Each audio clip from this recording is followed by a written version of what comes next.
Dit programma wordt mede mogelijk gemaakt door Hair Science Institute en Château Sint-Gerlach.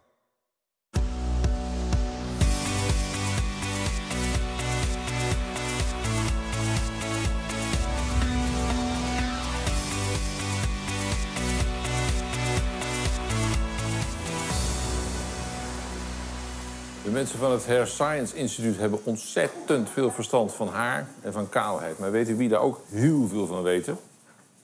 Kappers. Die staan er letterlijk en figuurlijk elke dag met hun neus bovenop. We maken kennis in deze aflevering met Raoul. Die is in dubbel opzicht deskundig. Hij is kapper en hij was kaal. En hij is bij het Hair Science Instituut hiervoor behandeld. Hij vertelt zijn verhaal. We praten ook over de Hair Science Academy. Dan kunt u zelf zien hoe de artsen van het Hair Science Instituut worden opgeleid. In deze kapsalon werkt Raoul van Delden. Hij ziet in de stoel regelmatig klanten die last hebben van dunner wordend haar. Raoul is ervaringsdeskundige en weet als geen ander hoe het is om hiermee geconfronteerd te worden. Hey Raoul, ik schuif even bij jou aan om te praten over kaalheid. Ja. Hoewel deze dame absoluut geen last van kaalheid heeft. Laten we dat even vaststellen. Hè? Gelukkig niet. Nee. Maar jij hebt er wel van alles mee te maken gehad. Dat klopt. Hoe begint dat verhaal? Hoe begint dat verhaal? Natuurlijk met het vak waar ik in zit. Je bent met haar bezig de hele dag door. Dan kijk je in de spiegel, dan zie je eigenlijk ook wel dat je zelf kaler begint te worden. En dan ga je naar oplossingen zoeken. Welke leeftijd gebeurde dat? Op mijn 24e begon het toch wel uit te vallen. Ja. En dan heb ik nog een paar jaar kunnen camoufleren. Dan sta je zo en dan denk je, oh. Ja, of mensen zeggen het, hè. Met een eilandje op je hoofd of een klein wiegje gehad. Dat soort grapjes allemaal. En dus ben ik oplossingen gaan zoeken. Dan is er een ontzettend aanbod, hè? De zalfjes, de smeerseltjes, de wondermiddeltjes. Maar jij kwam terecht bij het Hair Science Instituut. Waarom? Waarom? Research doen op internet en verschillende gesprekken aangaan bij verschillende klinieken. En dan ook waar je gevoel zegt van, nou, dat voelt goed en daar sta ik helemaal achter. En Was je zenuwachtig? Nee, ik heb me goed ingelezen. Ik heb filmpjes gezien op internet. Nee, totaal niet zenuwachtig. Alleen maar benieuwd naar het resultaat. En? Ja, heel blij mee. Ja? Tot op heden echt super. Dat ziet er fantastisch uit. Ja, het ziet er volkomen natuurlijk uit. Ja. Hoe erg was het? Kun je het aanwijzen waar jouw haarlijn liep? We zien nu waar die nu loopt natuurlijk. Ja, het is nu veranderd. Dus natuurlijk. Mijn haarlijn die liep ongeveer, ik denk zo'n 2 centimeter terug. Ja? Helemaal. En met kommen ook had je inhammen? Ja, inhammen. Die liepen nog verder terug naar achteren. Dus en ik heb het wel zo natuurlijk mogelijk gehouden. Dus iedere man heeft een beetje inhammen. Dus ik had zoiets van, ik wil niet helemaal een rechte lijn meer hebben. Maar wel een beetje weer opvulling en verjonging weer. En je bent behandeld tijdens de kappersdag. Ja. Wat was dat? Dat is een dag om andere kappers te informeren wat eigenlijk een haarstamceltransplantatie inhoudt. En zodat zij ook weer hun informatie kunnen overbrengen op hun klanten. Want de stap, denk ik, naar een kliniek is voor sommige mensen toch iets te groot. En als je in de stoel zit bij de kapper, je hebt toch contact met je klanten. Je hebt lichamelijk contact, mensen praten wat makkelijker. Durven makkelijker vragen te stellen. En dus dan is de stap daarna naar een kliniek toch wat makkelijker.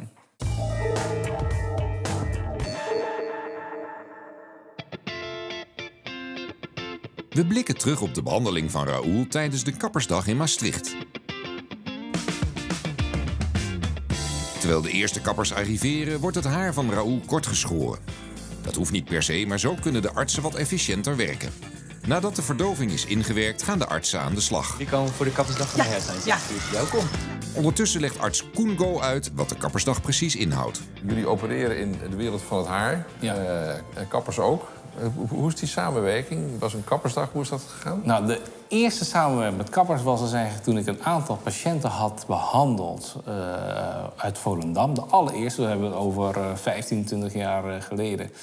En toen konden we nog maar 20 tot 30 haren transplanteren. En hebben we de wenkbrauwen gedaan. Heel klein.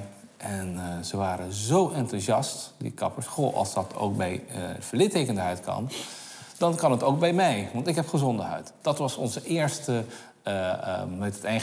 eerste contact met de kappers. Naarmate de jaren kwam er steeds meer vraag vanuit de kappers. Geef ons dan meer informatie. En toen hadden wij gedacht van, weet je, het is eigenlijk veel leuker om een dag te organiseren voor kappers, waarbij we ook niet alleen de techniek belichten, maar ook ze meer informatie geven van wat ze kunnen tegenkomen in hun kapperstoel. En zo is eigenlijk de kappersdag ontstaan. Dat is een mix van theorie, praktijk en dus eigenlijk de techniek te laten zien. En jullie krijgen nu van kappers cliënten doorgestuurd? Precies, ja. Want het is natuurlijk ook een soort wisselwerking. Als er geen haar staat, hebben ze weinig te doen. Ja. Dus dan hebben ze liever veel meer haar of wat ze kunnen behandelen. Het is win-win. Winnen voor jullie en winnen voor de kappers en voor de cliënten. Ja, zeker. Ja, de cliënten zeker. Dus die samenwerking is goed? Ja, zeer goed. Heel goed. Ja. Als alle gasten gearriveerd zijn, wordt er begonnen met een leerzaam programma over verschillende vormen van haaruitval die zij tijdens hun werk tegen kunnen komen en over de oorzaken daarvan. Daarna begint de rondleiding door de kliniek en wordt door de eigen artsen van Hair Science Institute meer verteld over de unieke techniek die ze hier gebruiken. Ook kijken ze mee bij de verschillende stadia in de behandeling van hun collega Raoul.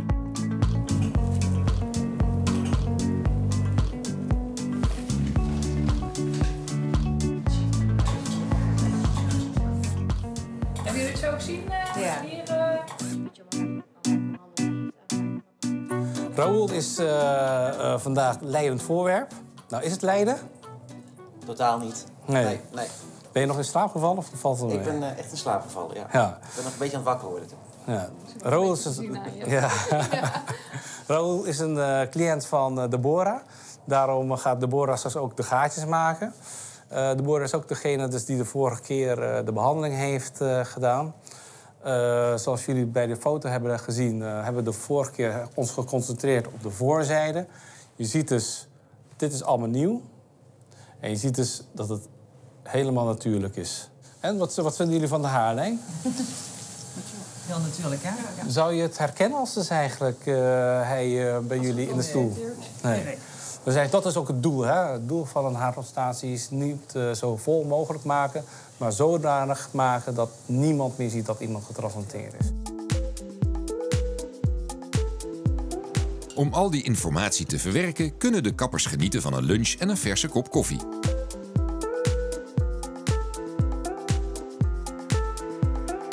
Na de lunch zal de behandeling van Raoul verder gaan. Eerst worden de gaatjes gemaakt en dan kan het terugplaatsen van de grafts beginnen. Wat we dus gaan doen is de kruin behandelen. Ik heb met Raoul besproken wat we precies gaan doen. En voor Raoul is het belangrijk dat vooral de achterkant van de kruin wat meer bedekt is. Dus ik ga de meeste haren daar plaatsen, zo dicht mogelijk op elkaar. Zodat het ook zo goed mogelijk past bij de omliggende haren. De extractie en dus het oogsten van de grafts, dat kan gebeuren door een verpleegkundige. Maar het maken van de gaatjes, daar moet je een arts voor zijn. Ja. Terwijl arts Deborah Smaal de gaatjes maakt, komen alle kappers weer binnen om te kijken hoe dat in zijn werk gaat. Er wordt ook meegekeken hoe de technicians de haartjes één voor één terugplaatsen.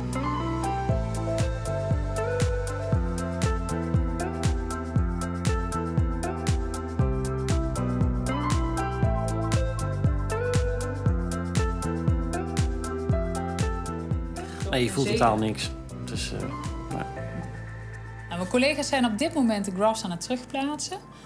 Er worden een aantal op de vinger gelegd om te voorkomen dat het uitdroogt. Dus in kleine hoeveelheden worden die uit het medium genomen. En met het ene pincetje wordt het gaatje aangeprikt. En met het tweede pincetje wordt de graft op de juiste diepte geplaatst.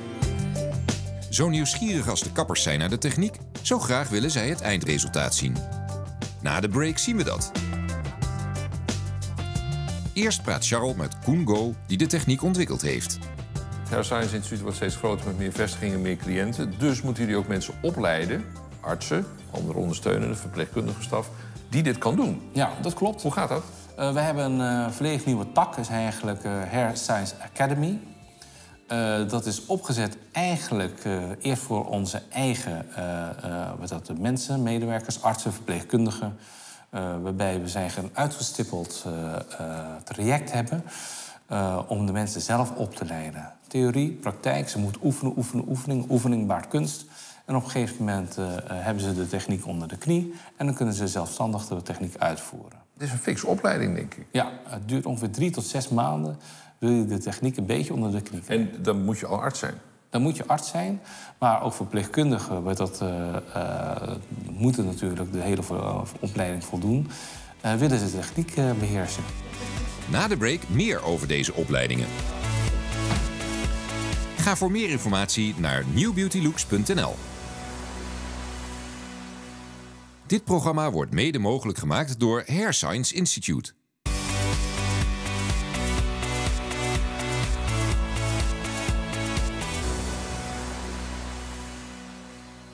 Hair Science Institute verzorgt zijn eigen opleidingen.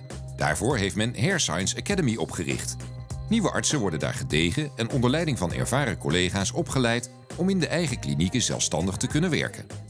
En we hebben ervoor gekozen om de haarlijn niet te verlagen en echt nadruk te leggen op het gebied erachter. Ja. Dat ook in de toekomst, mocht er nog wat uitvallen, dat het natuurlijk blijft. Ja, oké. Ja.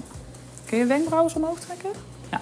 Ja, dat zie je hier inderdaad ook, dat dit dat eigenlijk parallel eraan loopt. Ik heb hiervoor de studie geneeskunde gedaan. En ik ben eigenlijk direct daarna doorgegaan.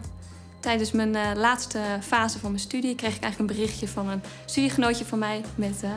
ik heb je baan gevonden. En daar op die advertentie heb ik gereageerd. En toen, zo ben ik hier terechtgekomen. Dit is goed. Ik vind alleen zelf, persoonlijk, vind ik dit gedeelte... als je zo kijkt, doet het een beetje... Beetje plat? Ja, te punt. Net iets te puntig. Ik vind de bocht mooi, dit is goed. Alleen deze mag... er mag een beetje bolling in zitten aan de onderrand. Ja, precies. Dat is eigenlijk het enige. De rest ziet er helemaal goed uit. Ik heb het altijd heel erg leuk gevonden om met mijn handen bezig te zijn. Ik heb altijd meubels gemaakt, ik heb in de mode gezeten, ik heb kleding gemaakt. En ook tijdens mijn studie vond ik de chirurgische kant ook altijd heel erg leuk. En dan met name de plastische chirurgie. Dan ben je natuurlijk ook fijn met je handen bezig. En dat vind ik eigenlijk nog steeds. Het mooie aan het werk wat wij doen is dat we fysiek bezig zijn. En het is heel tastbaar wat we doen. Je kunt gewoon direct het resultaat zien van wat je maakt. En als je eenmaal het midden gemarkeerd hebt... dan veeg je dat altijd weg, omdat het wat verstoort in het beeld om het te beoordelen. De opleiding hier is eigenlijk grotendeels praktijk. Je begint op dag 1 met de vloeren schoonmaken. Je begint met verdoven. Je begint helemaal weer bij de basics. En daarna word je steeds verder in het proces meegenomen. We beginnen met het terugplaatsen van de grafts. En voor artsen is het ook heel belangrijk om haarlijnen te maken. Dus we worden eigenlijk vanaf het begin meegenomen. We worden altijd meegenomen met consulten.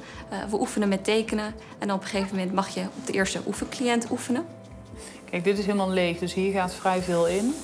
En hier niet zo. Dus, maar goed, het kan dat we maar tot hier komen.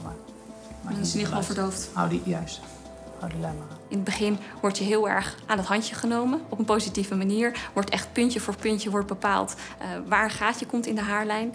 En in de loop van de opleiding mag je steeds meer zelfstandig doen.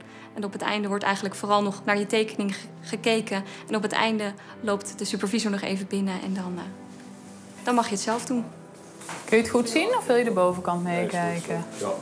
Ja? We hebben nu dit zo gelaten. Beetje breder. En we hebben het iets breder gemaakt. Nee, ziet er goed uit zo. Okay. Ik vind het leukste aan mijn werk dat ik degene ben die mensen blij mag maken. Ik ben eigenlijk de hele dag bezig met mensen zitten met een probleem. Haaruitval is iets waar mensen toch echt wel slechter in hun vel kunnen zitten. Waardoor ze zich niet lekker voelen. En dat mag ik voor ze oplossen. Ik werk nu in Amsterdam, dat is mijn hoofdvestiging. Ik ben nu met name op de behandelkamer bezig. Ik doe deels de intercontinentale consulten. En wie weet wat de toekomst brengt. Misschien mogelijk ook verder naar het buitenland. Nou, ga ik beginnen. Als je nog wat voelt, geef het vooral aan. Eva Klint heeft een tijdje geleden haar opleiding succesvol afgerond. Naast arts is zij nu dus ook gespecialiseerd in haarstamceltransplantatie. Meerdere patiënten hebben haar behandelkamer inmiddels tevreden verlaten. Even over die kaalheid bij mannen toch nog. Het is anders dan bij vrouwen, heb je uitgelegd. Ja. Wat is er dan anders? Heeft dat te maken dat wij hormonaal anders in elkaar zitten? Nou, het heeft niet te maken, dat denken heel veel mensen, met het gehalte aan het mannelijk hormoon, maar aan de gevoeligheid voor het mannelijk hormoon. De een is wat gevoeliger voor het mannelijk hormoon als de ander. Je ziet het, hè? De een heeft een bos haren op de borst van hier tot Jeruzalem en de ander moet het doen met 1 mager sprietje. Terwijl ze zelf... Ik heb er 3. Nou, ik heb er 0, dus ik heb er nog meer dan ik. Dus daardoor is het zo dat je zoveel verschillen krijgt in haardrachten, maar ook eens eigenlijk kaalheden. Nou, wat is het mooie nou met deze techniek, of met alle vormen van haartransplantatie, is dat er altijd een krans overblijft aan de achterzijde dat ongevoelig is voor het mannelijk hormoon. En laten we nou daar juist die stamcellen vandaan halen. Die blijven de karakteristieken behouden van daar waar ze vandaan komen. Dus al zet ik je op een puntje van je neus, die blijven gewoon lekker doorgroeien. Dus eigenlijk datgene wat wij transplanteren, daar krijg je ook garantie op. Hè? Dus eigenlijk dat dus die haren blijven doorgroeien. Want ze komen van een gebied wat eigenlijk ook altijd blijft. Hoofdhaarproblemen zijn niet de enige reden waarom cliënten zich aanmelden. Waar ook veel vragen over binnenkomen is gezichtshaar, zoals een baard of wenkbrauwen. Ook daarvoor heeft Hair Science Institute een effectieve oplossing. Zo, dit is de behandelkamer. Oké. Daar is een ruimte waar je straks kan lunchen in ieder geval. Kun je je tas even neerzetten. Ik zal je jas ophangen. Ik kom vandaag voor een wenkbrauwtransplantatie. Ik heb al een tijdje geen wenkbrauwen en ik moet ze altijd tekenen. Dat wordt langzaamaan een beetje vervelend. Dus ik heb besloten om een wenkbrauwtransplantatie te laten doen. Dan gaan we foto's maken. Dan mag je recht in de camera kijken.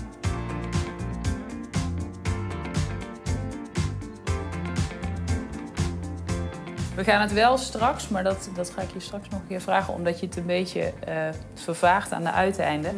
En als ik bezig ben, moet ik echt een hele scherpe rand hebben van ja, waar wel en waar geen haartje moet komen. Dan gaan we dat nog eens een keer goed naast elkaar leggen en bespreken. Ja? Goed. Ja. We gaan ongeveer 400 grafts eruit halen. Dat zal iets meer zijn dan dat we echt nodig hebben.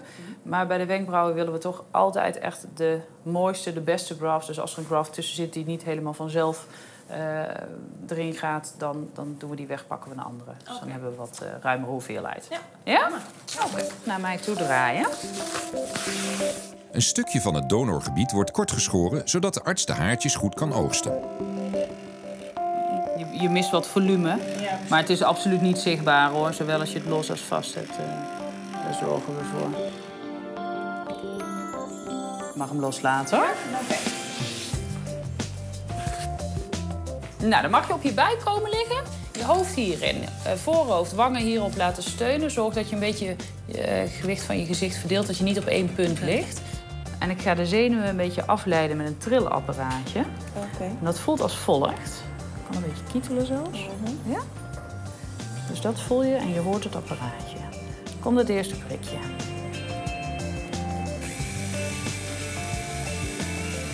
Gaat het? Als de verdoving is ingewerkt, kan het oogsten van de grafts beginnen.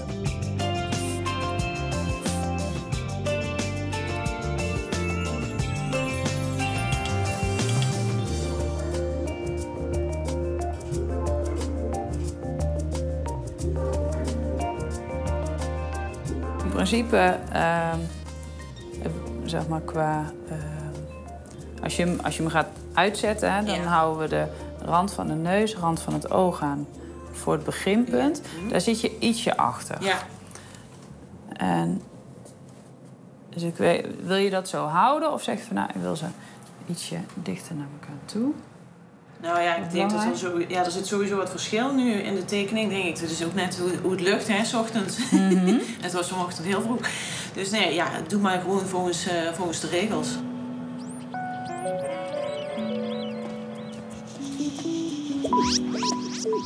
Ze zijn links en rechts niet gelijk. Nee. 100% gelijk krijgen we dat ook niet. Gewoon ook simpelweg omdat je schedel is niet symmetrisch. Nee. Dus dat ziet er altijd anders uit. Maar als je nou zegt van ja, welke vind je mooier? Zeg van nou, ik wil die aanpassen omdat ik die mooier vind. Of ik wil die aanpassen omdat ik die mooier vind. Nee, deze kant vind ik mooier. Ja. Ik ook. Goed. Ja. Nauwkeurigheid is dus vereist. In overleg met de cliënt heeft arts Christel van Herwijnen de juiste wenkbrauwvorm getekend als leidraad voor het terugplaatsen van de grafts.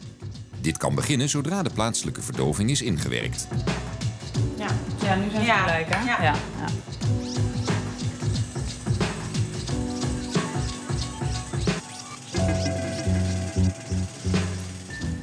Ik heb een gebogen naald waarmee ik een soort schacht maak. Heel plat eigenlijk, zo plat mogelijk.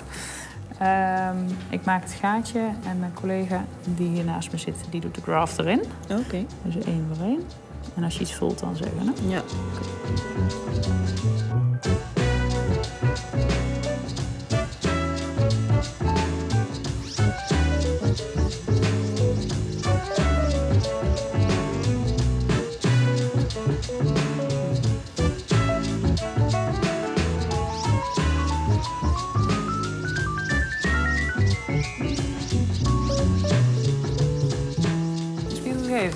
Dan zijn ze weer gelijk, ja. Ongelooflijk. Gek hè, dat daar nu haakjes staan. Ja. Het ziet er heel mooi uit. Ik vind het echt ongelooflijk. Nou. Ja, super blij. Oké. Ja. Ingrid is blij dat ze haar wenkbrauwen niet meer hoeft te tekenen. Eerder in de aflevering zagen we Raoul, die tijdens de kappersdag een behandeling onderging om van zijn kalende kruin af te komen.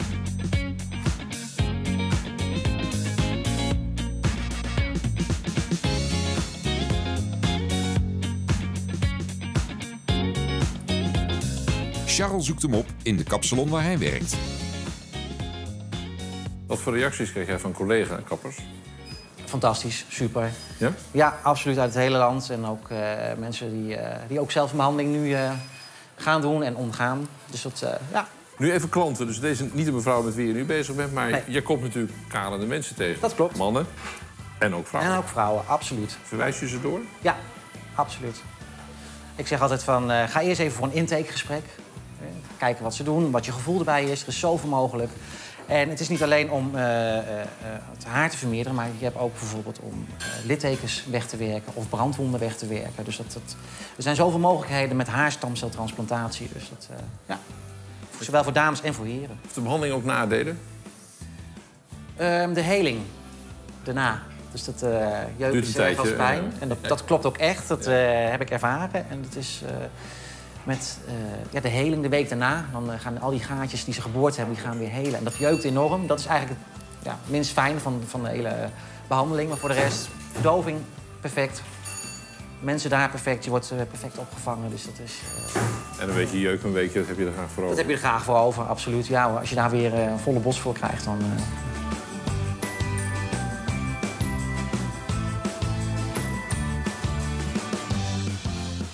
In deze aflevering zagen we hoe belangrijk het is dat kappers hun klanten die last hebben van kaalheid doorverwijzen naar een betrouwbaar instituut. Bijvoorbeeld het Hair Science Instituut. In de volgende aflevering gaat het over haarziektes en ziektes. Dan gaat het bijvoorbeeld over klanten die littekens hebben als gevolg van een operatie of last hebben van de gevolgen van een bestraling. Ook voor die mensen is er een hoopvolle behandeling mogelijk.